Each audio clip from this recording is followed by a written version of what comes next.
నందమూరి బాలకృష్ణ 100వ చిత్రం Gautamiputra Satakarni audio launch అంగరంగ వైభవంగా జరిగిన సంగతి తెలిసిందే. ఈ ఫంక్షన్ లో తెలుగువాడి గొప్పతనం గురించి దర్శకుడు క్రిష్ మాట్లాడిన మాటలు ఎంతో మందిని కదిలించేశాయి. ఈ ఫంక్షన్ సందర్భంగా తీసిన ఓ సూపర్ ఫోటో ఒకటి ఇప్పుడు బయటకొచ్చింది. ఇందులో క్రిష్ మొహాన్ని గట్టిగా పట్టుకున్న శ్రేయ ఓ అమ్మాయితో క్రిష్ కి బలవంతంగా ముద్దు పెట్టేస్తోంది. మన దర్శకుడు కొంచెం ఇబ్బందిగా ఫీల్ అవుతున్నా ఫేస్ లో మాత్రం సంతోషం చూపిస్తున్నాడు. ఇంతకీ ఆ అమ్మాయి ఎవరో కాదులేండి, క్రిష్ భార్య రమ్య.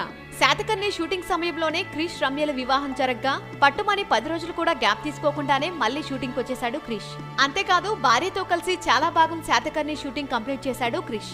ఆడియో రిలీజ్ సందర్భంగా కూడా అందరి ముందు ఓపెన్ గా ఐ లవ్ యూ అని రమ్యకు చెప్పాడు క్రిష్. తాను చెప్పాలనుకునే మాటలను ఆవేశంగా చెప్పేటప్పుడు మినహాయిస్తే మిగతా సమయంలో సిగ్గుపడిపోయే క్రిష్ కి ఇలా భార్యతో బలవంతంగా ముద్దు పెట్టించి మరీ ఫోటో తీయించింది శ్రేయ. అది ఈ బలవంతపు ముద్దు వెనుక ఉన్న కథ.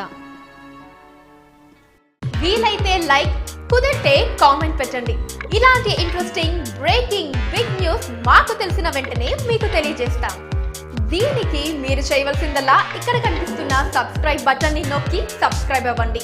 అండ్ ఇంకో విషయం, పక్కనే ఒక గంట సింబల్ కనిపిస్తుంది కదా, దాన్ని నొక్కారనుకోండి మేం చేసే వీడియో అప్డేట్స్, నోటిఫికేషన్స్ అన్నిటితో మీ డివైస్ లో వాలిపోతాం.